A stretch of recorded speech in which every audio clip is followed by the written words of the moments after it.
Hey, what's going on, guys? This is AndrewChicken, and welcome back to another video. Paladins just released the Reality Warp update, and it's kind of a surprise update in the sense that we've had no idea what's in this thing, apart from a few teasers on X, until they released the update today. We got the update notes last night, which is very late as far as update notes go in terms of not really having any sort of PTS notes. Normally there's a PTS for an update, and they release the PTS notes several weeks in advance of the actual release date of the update. None of that this time around. It's kind of interesting and strange, but yeah, we do have the update here, and it is chock full of a lot of very nice things. So in this video, I'm going to be going over everything that's in the Reality Warp update notes. Let's get started.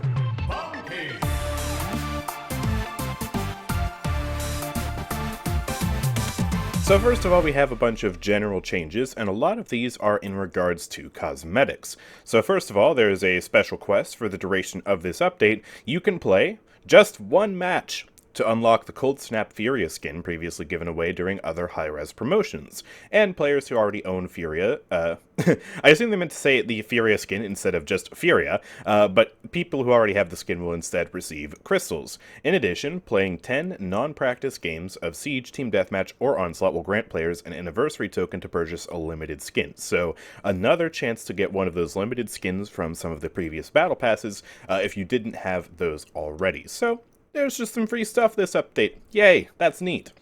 Second, there is a new chest, which simply agglomerates all of the different announcer packs in the game into just one chest, so you can roll a chest and get a random announcer pack, making it, I suppose, a little bit easier to get some announcer packs. I don't know if it'll be cheaper than just buying them directly. I assume it will be. We'll see, but hey, that's pretty nice, I guess.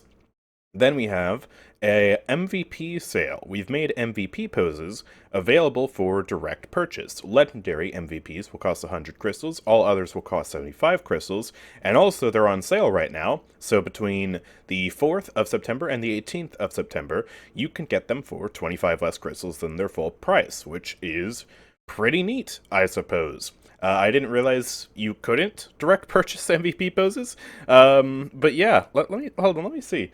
Is there anyone who I don't have an MVP pose for? I don't think so. I don't think I can... Oh, wait. This one's just a mastery pose. You could already buy that with gold. Ah! Here we go. Here's one. Okay, so this is an example of it. The Burrito GG 2017 pose. Apparently that's available for crystals now? I didn't realize they were applying it even to these, like, super rare poses that, you know, previously you could only get from some sort of event. But yeah, I guess I can just buy this for 50 crystals right now. Yay! I'm a burrito! So yeah, that's pretty cool, I guess. Next up, we have some event pass changes. A lot of people were complaining about the way that the Feudal Fables event pass ended, because it didn't really accurately reflect how much time was left on the event pass. So some people bought the event pass 1 or 2 days before Feudal Fables actually ended, because the timer said they had something like 90 days left to complete it, so it was a bit of a scam. And to make up for that scam, they have simply brought it back, with all of your progress still intact. So during this update, if you happen to be one of those people who felt like you got scammed because you bought the event pass and then it immediately ended, even though it said you had time left, you will be able to complete it now. So yeah, that is very, very good. It means your crystals will not in fact go to waste, assuming that you actually do grind your event pass this update. And this is actually being enabled alongside the current Buried Treasure Flashback Pass, because of the initial issues with that pass as well. So we have two event passes going together side by side, and if we hop back into the game here, you can see on the bottom right, I have two Event Pass sort of boosters here. I have the 50% to XP from the Event Pass and then 50% to XP from Feudal Fables. I wonder if that stacks, because if that stacks, then you're going to be getting a heck of a lot of XP and gold during this update if you own both of these. And yeah, on the main menu you can see Feudal Fables and the Event Pass. So the Event Pass just takes you here to Flashback. Feudal Fables obviously takes you to Feudal Fables. They've also extended the Buried Treasure Pass by 6 levels, including a bunch of new rewards. 1 additional avatar, 1 additional death stamp, 1 additional spray, 5 skin boosters, 40,000 gold, and 1 Paladins Accord chest, which is a chest I haven't seen before, but it contains items from the Abyss's Destruction, Magistrate's Resolve, Resistance Daring chests, as well as has the following: Screech Androxus, Dasher's Antlers Androxus, Congachiero Androxus, Old Glory Fernando, Tough Cookie Fernando, Parasite Seris, Frosty Foliage Grover, Ghoulish Gully Jenos, and Resplendent Jenos. So just a bunch of those silly old skins from the game that, were kind of relics of parts and pieces because they were meant to change just one part about your champion. So, yeah, hey, there you go, that's neat. I guess we'll have a little bit more stuff to grind from the event pass. I do have to wonder if this gives you crystals if you already have all the skins in it. I guess we'll see about that. There's also new trial rewards. So there's another trials reset, and we have a new Shiver Me Timber limited title. I don't know why it's not Shiver Me Timbers. I guess I only have one timber.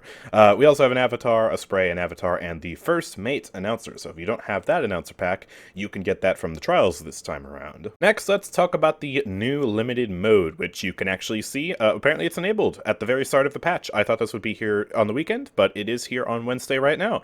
So this is Realty Warp, and it has quite a few special modifiers. It's an event mode where Seris has combined Paladins past and present into a single timeline, bringing back infamous builds and nostalgic sites.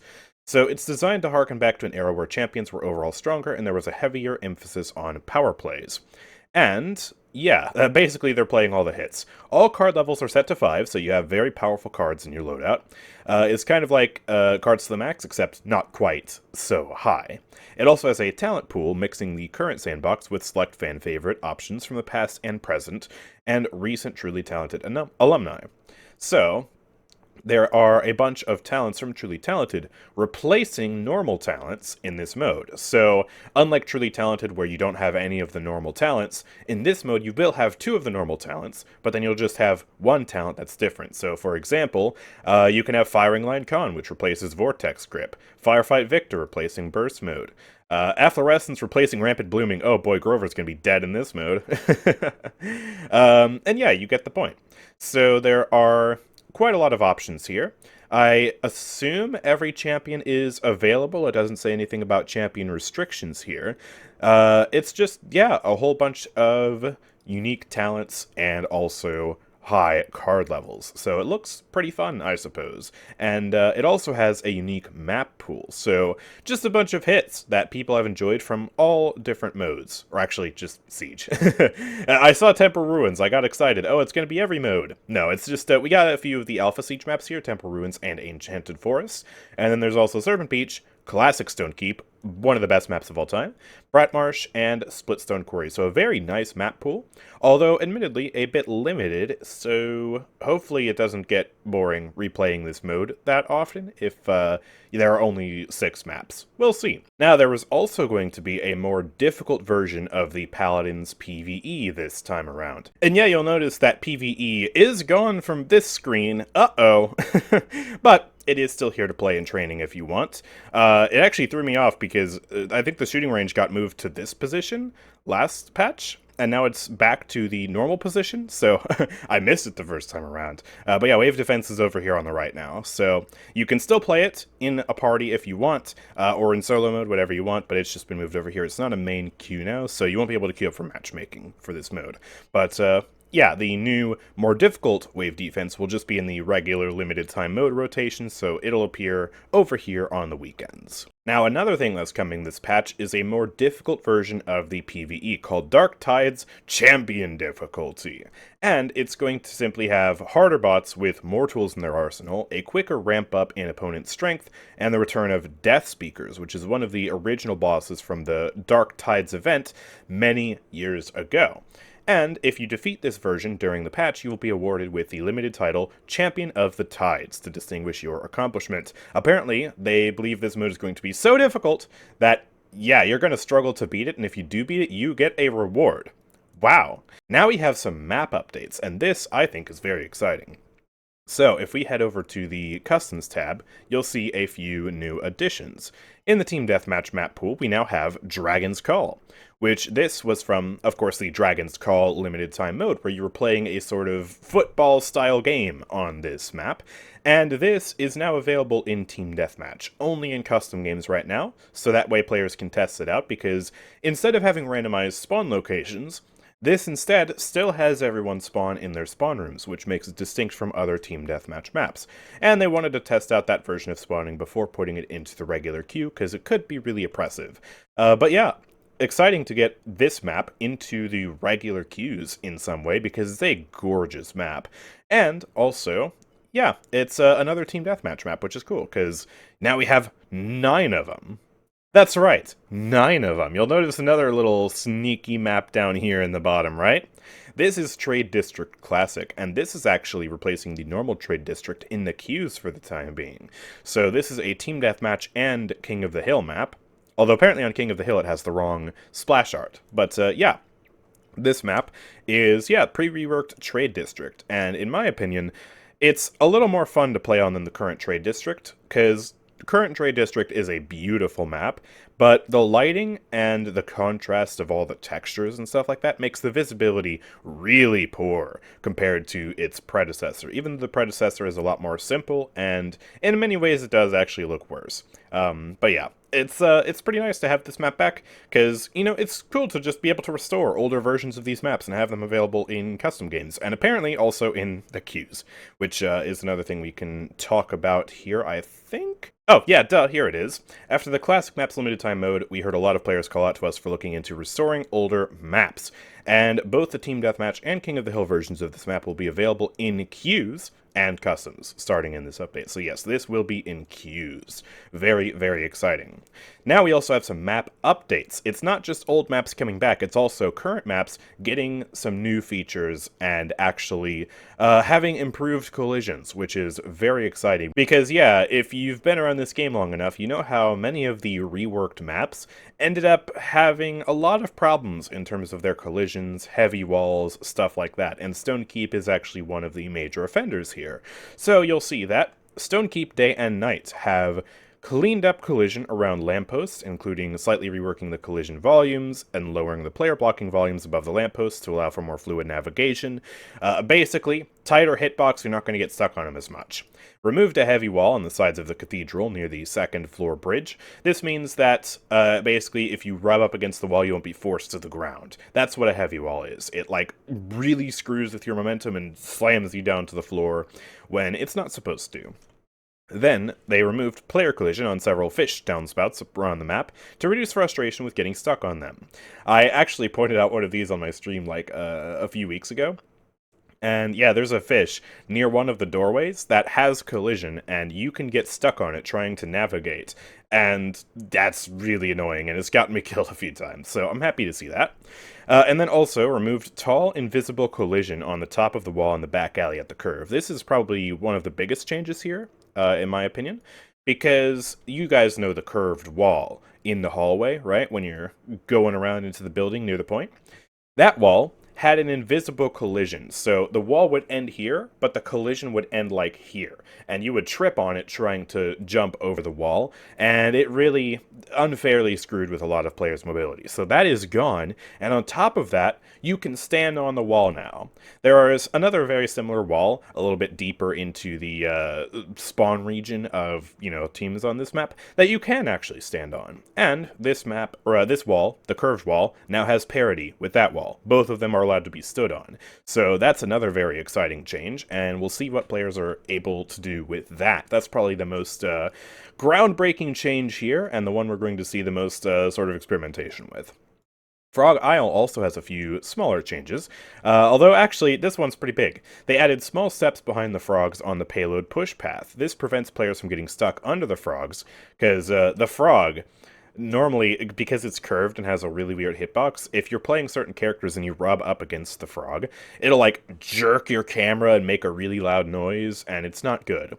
So these are going to block you from doing that, and also it's going to make it easier to get on top of the frogs, because you're allowed to stand on the frogs, but it requires a really strange and precise wall jump to get up there.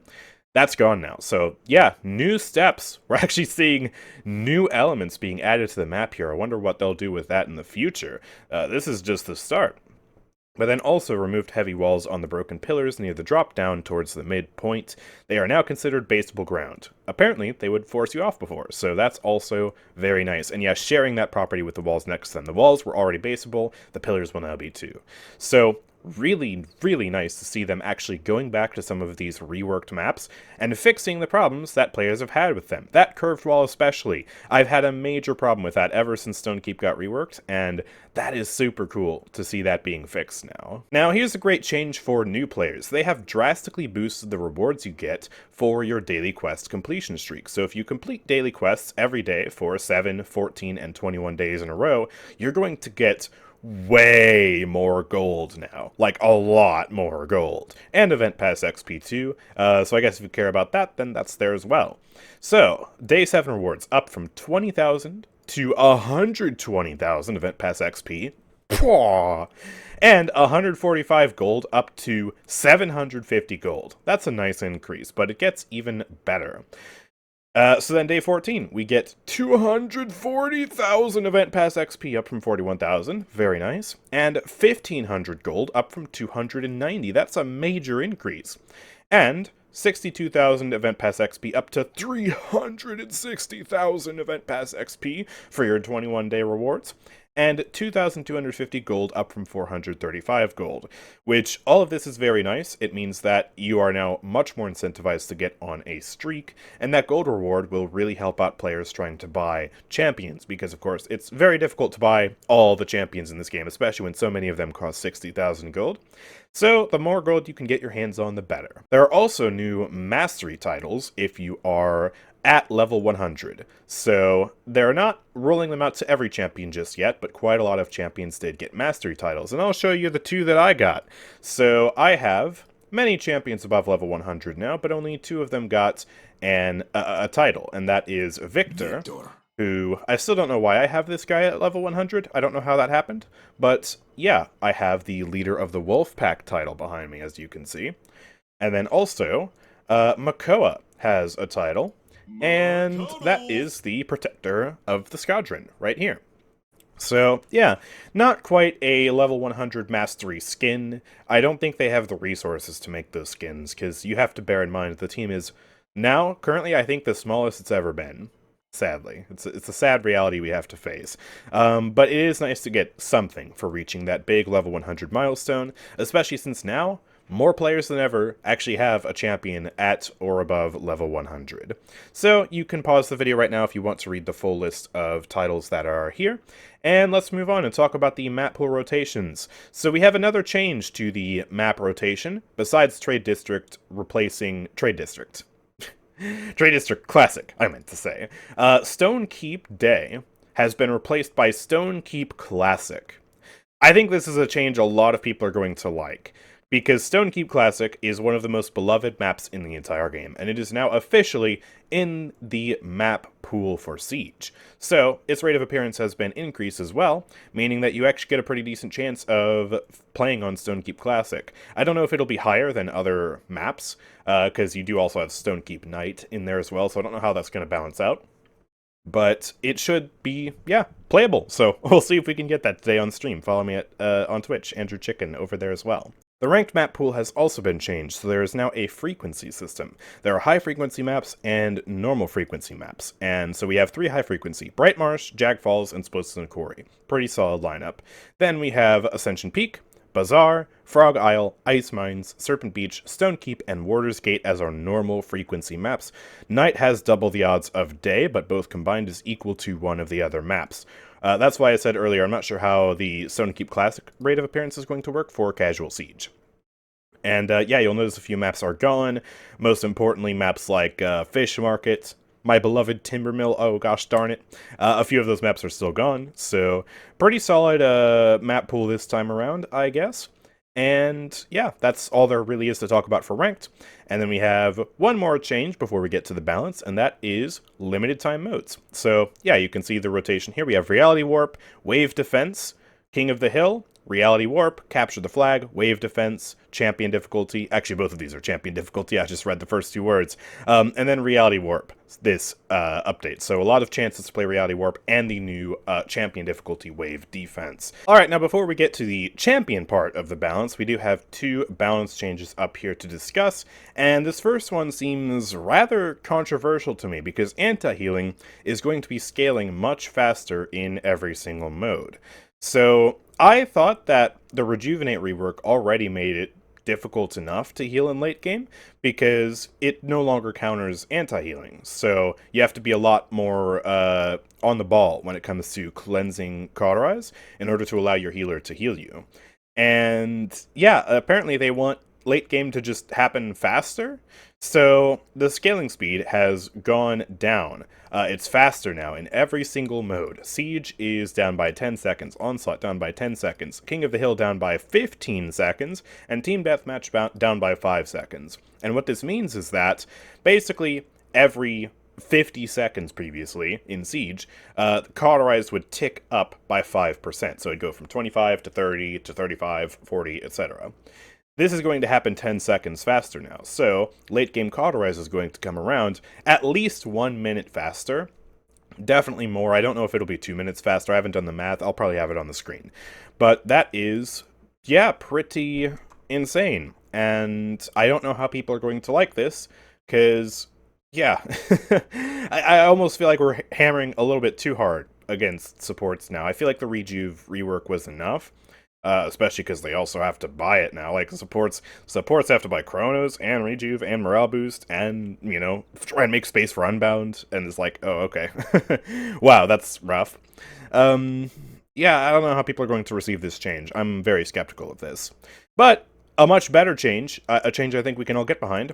Bots are getting smarter now. Bots are going to be just better. They're going to utilize more logic, and they're going to stick with their teammates better, reposition when on low health, and chase low health targets. So, in general, yeah, bots should be feeling a little bit better. If you get a bot on your team, yeah, you're still probably going to lose, but maybe you won't lose as hard. Maybe you'll stand more of a chance. And also, this will apply to PvE. So, that is also very exciting as well. And I guess it'll also make the training matches that new players have to play feel a little bit more realistic. In general, I think this is an excellent change. You know, having bots be less stupid, that's really going to help with PvE going forward. Okay, so let's talk about champion balance. Cassie is getting a nerf, to no one's surprise. The poison damage on the blast shot has been reduced. So it now does 8% of a champion's max health, and it only lasts for 2 seconds now. So the pseudo-reveal portion of the DOT is much shorter now, which is actually quite nice. It still does a pretty decent amount of damage. As you can see, if I just put it on Fernando, it's still 92 damage per tick. But because it's shorter now, it does generally less damage. 4 ticks, and that's all you get. And yeah, I mean, I guess that's nice. It's going to make it a little bit less oppressive. They actually went and did the thing I hope they do with Jenos. Check this out. He now has a 5-second cooldown and a 13-second duration on his Astromark, which is basically just putting the cooldown and duration cards that got reworked a few patches ago into base kit at level 5 instead of level 2.5. So it's going to be much easier to heal with Jenos now. And yeah, if you buy this with Chronos, let's just test that out. You now have a 4-second cooldown on the Astromark. And yeah, I don't think we're going to be able to save Fernando here, but we stand more of a chance of saving him, and in general, you'll be able to maintain markup time on your team a lot easier now. Also, to no one's surprise, Kinessa is getting some nerfs. So let's talk about each of them. The Carbine Rifle has had its damage reduced from 215 to 200, but its fire rate has been increased from 0.19 seconds to 0.17 seconds. So it looks like this now. Less ammo efficiency, you're going to have to reload a little bit sooner when you use the Carbine now, but this is actually slightly a buff in the sense that, because it shoots faster now, you will have more uptime on Calibrate, which lowers the cooldown of Transporter every time you hit an enemy with your Carbine mode. So that's nice for the Carbine Kinessa enjoyers. And then also, the Oppressor Mine has had a slight nerf from 15% slow strength to 12.5% slow strength. Almost barely noticeable change. I probably would have set it to 10% if you wanted to make the change more noticeable and also have a cleaner number, but yeah, slightly less of a slow. And then the Sniper mode has had a decreased charge rate from 1 second to 1.2 seconds, which 1.2 seconds is the original mode I was suggesting, which brings it in line with her fire rate before it got giga nerfed in the Ruby patch all those years ago. So yeah, a little bit slower, and you're going to have more downtime between shots now. So Kinessa players won't be able to 1-2 punch you and just kill you super duper quickly back to back. And this also does bring her a little bit more in line with Shaolin's fire rate. Shaolin and Kinessa both do 1,000 damage, but of course Kinessa can hit headshots, and also has a hit scan, so she has a bit of an easier time hitting shots in more circumstances than Shaolin, especially at those longer ranges. So it feels fair to have her at this fire rate instead of the crazy 1 second charge time that she had before. Here, Lex, have a crumb. Can you spot the buff here? Heroism has 1 second cooldown reduction now, from an 8-second penalty to a 7-second penalty. I'm sure that'll do a lot. Slide! Slide! Oh boy, yeah, it's still really slow. Oh my, yeah, this talent is still dead. I don't even know why they did such a meaningless buff, but hey, there you go. If you enjoy heroism after they gutted it, you'll enjoy it slightly more now. Yay! Alright, now we have a lot of Makoa changes here. Some great, and some, in my very spicy opinion, a little bit bad. So let's talk about the ult change up first. This is great. The collision growth has been reduced from 50 to 25%, so you're less likely to get stuck into a wall. You ult right next to the wall, you can see. I actually didn't get stuck. I'm able to leave it just like that. And yeah, we can go back to swinging our giant axe, or our giant anchor, and it is beautiful. And yeah, let me do that again. Let me do it against a different wall. Let's do it against this pillar here. Let's get stuck in the corner. Oh, and I'm still stuck at the corner. Uh-oh. Okay, so they haven't totally fixed it. Obviously, I guess if they increase the collision size at all, it's still going to be, it's still going to have a chance to get stuck in some walls. But it'll get stuck in a lot fewer walls now, so I guess that's nice. Although maybe they just shouldn't increase the collision size at all. Or maybe find a way to increase the collision size for enemies, but maybe not for, like, walls or something like that. I don't really know the answer. But then we have a metric crap ton of card changes. He's generally getting buffs across the board to almost every single card, so let me show you what he's got. Barrier Reef now scales at 900 damage instead of 1000, so you'll have more chances to get that 1 second of cooldown reduction, especially if you buy Guardian now. You're going to have much more uptime on your Shell Shield. Determination now triggers at 60% instead of 50%, so you have more of a chance to counter-cauterize. Then, Ebb and Flow has been reworked to instantly reset the cooldown of Shell Spin after falling to or below 40% health, and it has a 30-second internal cooldown, and then if you scale the card, it'll lower the internal cooldown. So if I just put that into the build real quick, you see how the internal cooldown goes down, so you can have more uptime on this. Is that a good change or not? I don't really know. I don't remember what old Ebb and Flow scaled at. So, now here's where I don't like some of these changes. Harden, and also Sea Legs, both, now activate after using Dredge Anchor. Before, they only activated if you hit Dredge Anchor. So, it doesn't really matter that much for Sea Legs, but it does matter a lot for Harden. This is one of Makoa's best cards right now, because it increases your damage reduction by 25% at level 5 for 4 whole seconds after hitting the Dredge Anchor. So it rewards you with some of the most powerful damage reduction you can possibly have from a card if you hit your skillful ability. But now, you're going to get this damage reduction even if you just do that. I have damage reduction right now. Go in third person. You see that damage reduction briefly on me for a sec there. So, I don't like this change, because it rewards you even if you miss your hook. And the whole point of Makoa, like, the reason you play this character, is to be rewarded for hitting hooks. Like, he is the hook character. You hit the hooks, you do well. You miss the hook, you do poorly.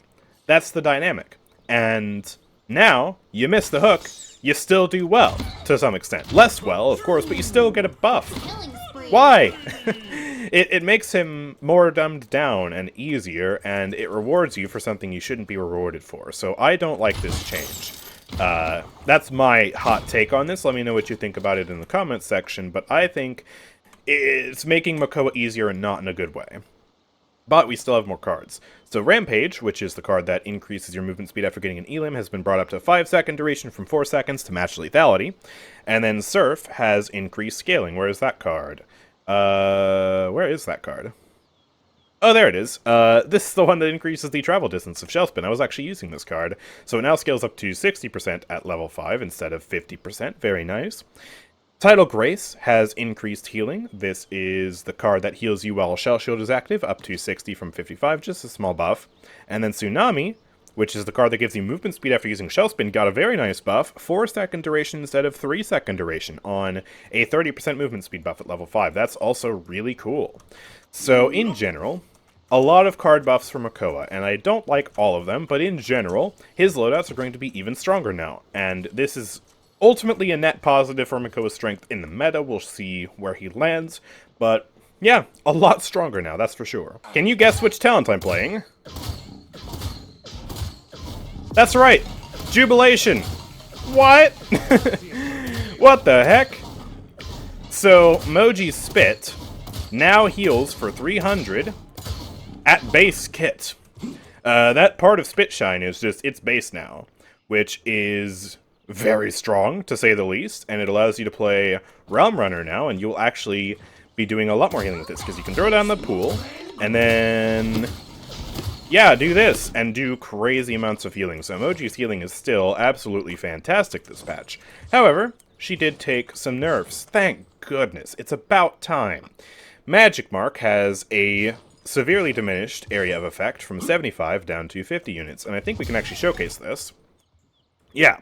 So, you see how the star goes from green to white?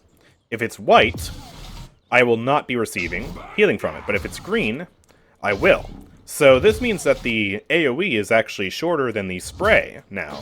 So I can detonate that, and I can build up the marks from this distance, but I'm not self-healing myself. So I'm going to have to be a little bit closer to this Fernando in order to get that self-healing. Just a little bit tighter grouping, that's good, because her AoE, 75 units is just insane. That's ridiculous, that's bonkers, that's so big. So that is a good change. And then also Sparkle generally has less healing per hit, from 75 down to 50, so another pretty major nerf to the Sparkle. You're going to be more dependent on hitting those spits now, but obviously if you do hit the spits and you're just constantly ramping up the healing like this, your teammate is basically immortal, so still very, very strong healing now. And again, the 300 is base kit now, so you can play this with Toot, or whatever it's called, Realm Runner, whatever you want to call that talent now. And so Spitshine has been left with a rework, because now its major effect has been put into base kit. So this causes it, so when you detonate 10 stacks of Magic Mark, it increases the movement speed of affected allies by 10% for 4 seconds. It stacks up to 3 times, and each stack expires individually. So you can have up to 30% movement speed if you detonate max Magic Marks. So if I do this, and then spray up on that Fernando, just like that, he should be moving faster. Although it appears not to be working on Moji, so let me do that. Boom, boom, boom. So I am exploding them onto myself. I can't tell if I'm moving faster, though. Let me try this again. There we go, 3. And then shmove. I really can't tell if I'm moving faster, so it might just be the person you hit with the mark. It might not have an AoE to it. Although on the patch notes it says all allies in range of a Magic Mark detonation, so it actually has a different description in-game than it does on the patch notes. And yeah, I don't know, but either way, it's a utility talent now. It gives movement speed, so if you want to heal dump now, the talent you actually pick is Realm Runner, because this is now the only talent that provides Moji with additional healing. So definitely a major shift to the talent dynamic here, and we'll see how that affects Moji going forward. Small buff to Pip. Combat Medic now shoots faster. 5% faster, from 10% up to 15%. I don't know why they felt the need to buff Combat Medic like this, but they did. So, yippee. Okay, so here is a great change. Spirit Leech and Blood Pact now last for 1.5 seconds. They no longer depend on how long Restore Soul is channeled. This means that you can cancel Restore Soul early and still get the effect of the cards, but also when you're playing her new talent Forsake, you will, let me just shoot out some ammo real quick, you will still get the effects of the ammo regeneration, just like that. Yeah, so you see how it ticked even after my Restore Soul ended? Although it appears that the scaling might be worse. Oh, yeah, the scaling is worse. Hold on, I didn't notice that. That's a sneaky change. So, regenerate 2 ammo over 1.5 seconds after casting Restore Soul. Previously was regenerate 2 ammo every, like, half a second while channeling Restore Soul. And Blood Pact also got nerfed in that regard. Heal for 105 over 1.5 seconds after casting Restore Soul. Previously that was also on a tick-based basis. So, yeah, these two cards are weaker now in terms of how much they provide you. Actually, wait. I think what this means, actually, hold on. Wait, this isn't a good change. Because I think what this means now, correct me if I'm wrong in the comment section, does this mean that now, Soul Collector, and with any other talent, if you use these filler cards, you now just have forsake scaling? Is that what that means? I think they might have made an oopsie. Uh-oh. Oh man, I didn't realize that. Oof, that's awkward. It's like they had the right idea, but then this execution makes it kind of bad, doesn't it? Oh boy. It seems they saved the most interesting changes for last, because Strix and Yagorath, our final two champions, are both getting sort of soft reworks. And Strix's rework is much more dynamic because he's got very fresh changes to his talents, and he also got some stuff moved around in his base kit. So let's talk about that now.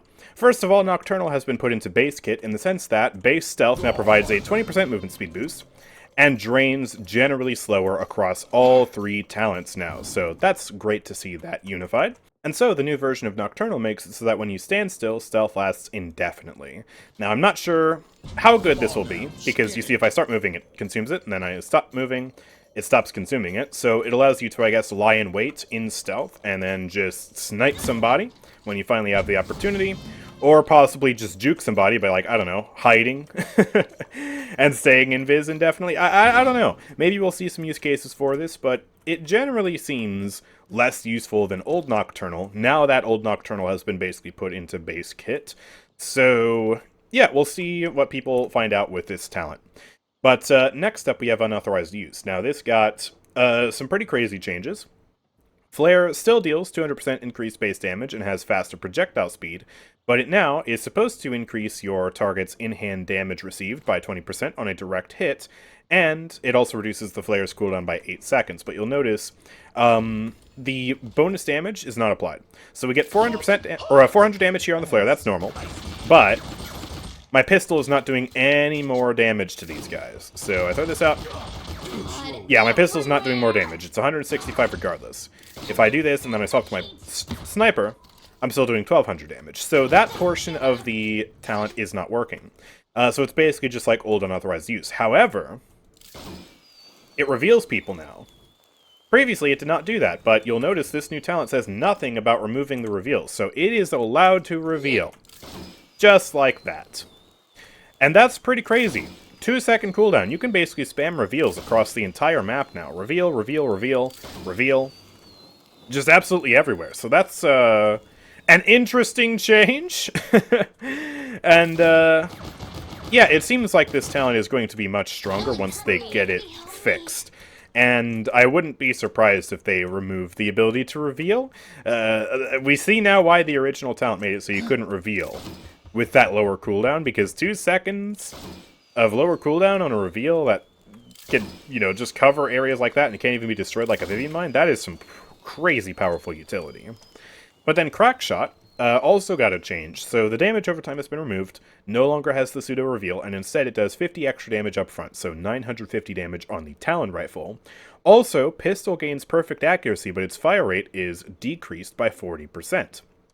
So yeah, this is an interesting change because now, yeah, you can do really good damage at this range, I suppose, because, you know, the only barrier to actually dealing damage to these guys is how good your aim is. Your pistol's not going to be missing shots for you. But that fire rate means that you deal significantly less damage, and this is actually very low DPS. I believe it's lower than Con. Without Storm of Bullets, like base Con, you're not going to be using this pretty regularly. Like, you're not going to see people playing Pistol Strix with this talent. Even though the accuracy is good, dealing damage this slowly is not. So it's a very weird change.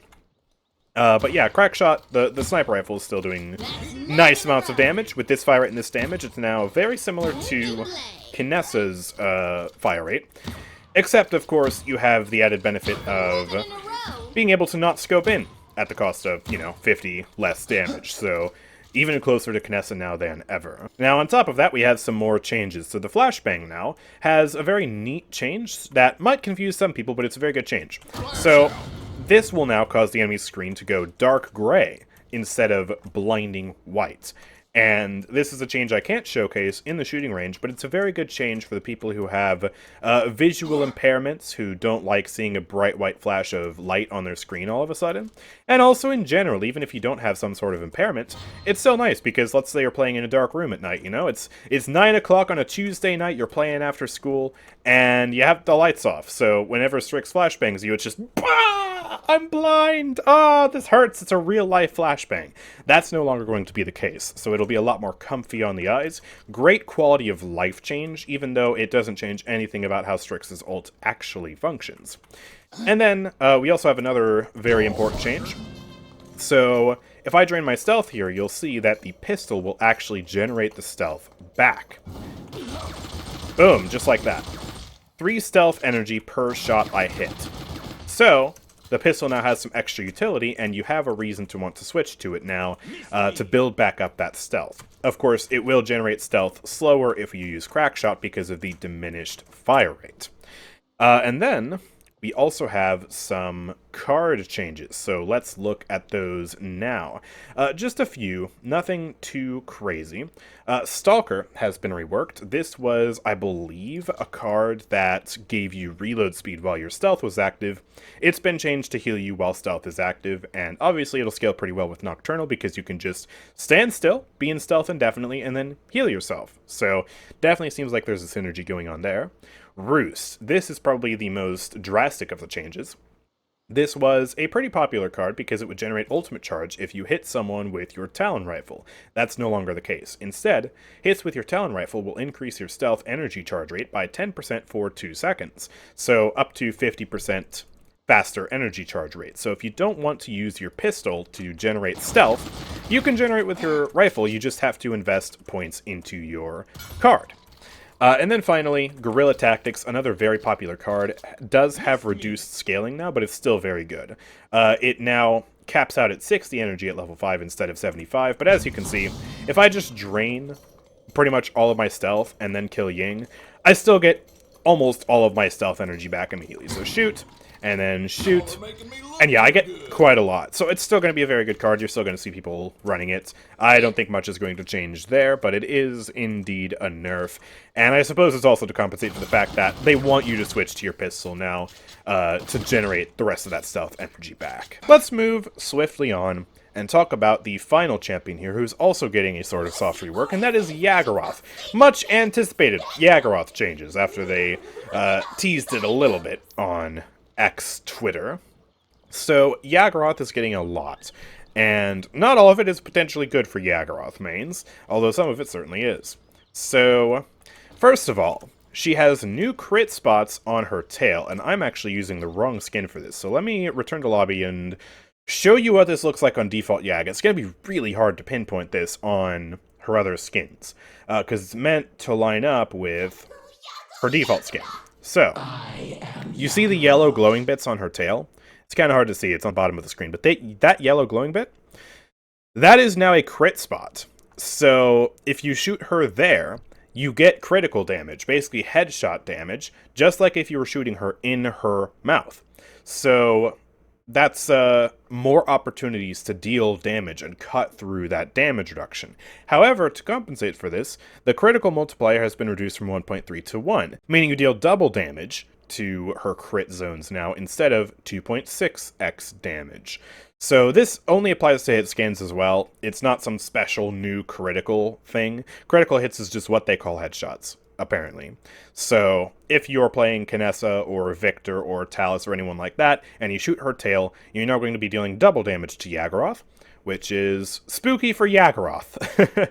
And I don't know if this will apply while she's in roll form, because of course her mouth is invisible while she's rolling, but her tail obviously is still very visible. So if you can crit her while she's rolling, that's spooky. That's very spooky. Poor Yagorath, she's going to get bursted even harder. I don't think that's the case, though. It would surprise me if that was the case. Anyways, next up, we have much improved movement while in travel form. So in general, you'll notice my turn radius is a lot tighter now. I can come to a full stop as well. If I just take my hands off, I come to a full stop. Previously, you would still just kind of be slowly rolling a little bit like this. Now you come to a full stop. So, yeah, much better handling when it comes to all this turning and stuff like that.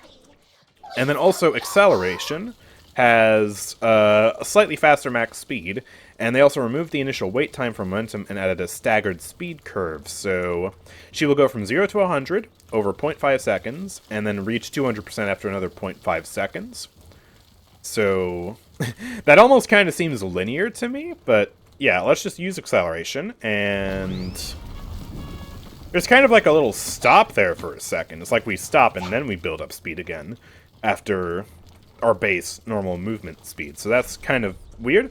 Also, it has a 2-second lower cooldown from 14 seconds to 12 seconds. So that's pretty great. So let me try that again. Max speed with my normal movement. Yeah, it's weird. It like stops you in place for like a split second. It sets you to 0% movement speed and then quickly ramps it up again. But that max speed is a little bit faster now. So that's, yeah, I don't know. It's kind of weird. But yeah, at least this base handling does feel a lot better. Also, hardening will now place an acid pool on the ground. Let me double check I'm not paying corrosive acid. But yeah, if you use hardening now, with all talents, you gain this acid pool. That normally was only a part of corrosive acid. So that's a nice little buff to her other talents. And acid pool will also provide allies with 50% of bonus CR provided by hardening. So let me go over here to Fernando. And if I do this, yeah, you see that blue DR thing there? That was giving him damage reduction, and it's 50% of Yagorath's normal value, so obviously it's not going to be as intense as what I would normally get. And just to double check in this build, I have End of an Era, which increases the benefit of hardening by 60%, but reduces the duration by 30%. And I believe these cards will affect it because, yeah, it says on the patch notes here, it has a base value of 12.5% damage reduction to allies while hardening, and End of an Era provides an additional 2.5% per tier. So at level 3 here, I would be giving an additional 7.5% for a total of 20% damage reduction to this Fernando. So it's like if he had, I don't know, armor plating 2.5. You can kind of notice it there. It's hard to tell, but yeah, it is a nice buff. And this is just in base kit as well, so going to give Yagorath even more team play. Piercing Quills now also do more damage, and they no longer have a charge. Instead, it's a universal half-a-second cooldown. So you can just do this, ad infinitum, ba ba ba ba ba. And yeah, it does more damage. So that's neat. Hooray! Then we also have a change to her ultimate, and this is controversial. Devour has increased pulse speed from 350 to 390. That's right, she sucks people in faster. And they have not removed wall abusing, by the way. So I guess if you fight against a wall abusing Yag, you now have even less time to react. I don't know what they're doing with this change. I don't know who let them cook with this one, but they should get out of the kitchen, in my opinion, with that. That's a bit spooky. And then also she has some changes to her cards. So Ancient Wounds has reduced scaling. What is that card? Oh, this is the one that increases, or generates max acid after hitting an enemy with Piercing Quills. Good thing I made some builds that are different to that build immediately after making my loadouts video, huh? Just test builds, because I don't know what I was doing, but I wanted to make something that doesn't involve me going stationary. Judge this build in the comments, Yagorath mains, please. Let me know. Has it improved? I don't know. But then Deadly Predator. Reduced scaling from 8% to 7%. They're reducing her acid capacity. That's weird. Dreadful Compact. Reduced scaling from 0.3 seconds to 0.25 seconds. That's the one that reduces the cooldown of hardening. Okay. And then Futile Efforts. Rework to increase the radius of Piercing Quill's detonation by 10%. Wait, which one is that? This one? I don't remember what that card did. Let me go to the wiki. I genuinely don't remember what that did. I don't play Yagorath ever. I guess it was pretty prescient of me, though, to make a build that doesn't have those cards, because I used a lot of those cards previously. Let me see. Futile Efforts. According to the wiki, reduce the cooldown of Piercing Quills each time you hit an enemy with Caustic Spray. Okay, yeah, I guess that's not necessary now without the charging mechanics, so that's a good change, I guess. But yeah, those are the changes to Yagorath. So a lot of buffs, but also a lot of nerfs. The new crit spots are certainly going to be a nerf to Yagorath. It's going to be a lot easier to kill her now when she's in that stationary stance. Again, I don't know if it'll apply while she's in rolly stance. I would venture to say no, but who knows? Who knows? And yeah, the increased scaling obviously feels pretty good. Definitely some objective buffs to her piercing quills and her hardening. But then yeah, some slight card nerfs. Although, for some Yag mains who spend a lot of time in Rolly form and don't use those cards, this won't affect them, and you'll be even more reliant on a build that doesn't use those cards now, so I guess that's all very interesting. It's all very interesting, and I am not the person who should be commenting on Yagorath that much, because I try to think about her as little as possible, so this is definitely going to be one of those cases where I need you to comment down below what you think about these changes, because they are very big changes indeed. But now let's finally talk about some bug fixes. So, got a few bug fixes here. Fixed an issue where some talents were not available to all players in Truly Talented. Thank goodness for that. However, if you paid attention earlier into the limited time mode sort of selection we got here for this patch, Truly Talented's not even coming back this patch. So we won't even be able to test this bug fix. Okay. Fixed an issue where some skins were improperly ordered due to mismatching exclusivity and rarity settings. So now, if you go to a champion who has a lot of skins, like AndrewChicken, you'll have all of the orange skins up first, the limited, unlimited mastery skins, then you'll have the purple skins, and then you'll have the blue skins. Previously, these would be all over the place, and you'd have, like, I don't know, golden up here, and then dragon forged, like, down here next to steel forged, and then, like, it would just be weird. So now this has been made consistent, and I think that's a pretty good change. Then we have updated various descriptions of skins and weapons to more accurately convey their acquisition methods. That's good. Fixed an issue where certain trials were resetting progress even after completion. That's always good. And then fixed an issue where classic maps and Siege Alpha maps did not have proper loading screens. Hooray! Fixing the polish of the game. A lot of polish updates here. Updated King of the Hill to have a unique loading tip description instead of sharing one with Onslaught. Fixed an issue where XP screens within the EOML, that's end of match lobby, didn't hide the backlash when hovered. Fixed an issue where next reward was not shown in the end of match lobby for newer event passes. And fixed an issue, let's go, Ying, back on the menu with Rejuvenate here. Fixed an issue where Rejuvenate was not increasing the healing of pets or illusions. So Ying mains rejoice, you can now buy Rejuvenate again. And it'll actually, you'll now be able to buy Rejuvenate for the first time and have it work properly on your character, instead of having to watch all the other supports play with their new Rejuvenate and not being able to take full advantage of it. So that is absolutely fantastic. Glad to see that bug fix. Generally a lot of good bug fixes this time around. And that is the patch. That is everything here in the Realty Warp update. So a few very spicy sort of soft reworks down here at the bottom of the balance changes. Otherwise, kind of a toss-up on these balance changes. I'm going to keep it completely honest here. But yeah, better bots, really cool limited time modes, a lot of map changes, which is very nice. I think all of these map changes are absolutely fantastic. And yeah, also more difficult PvE and limited time modes and stuff like that. That's all well and good. So let me know what you think about all this in the comment section down below. If you liked this video, make sure to drop a like and subscribe, and also follow me over on Twitch. I'm going to be streaming this update probably a few hours after this video goes out. So yeah, go check that out. And yeah, if you want to support the channel directly, then please consider going on over to the Nexus, nexus.gg/AndrewChicken.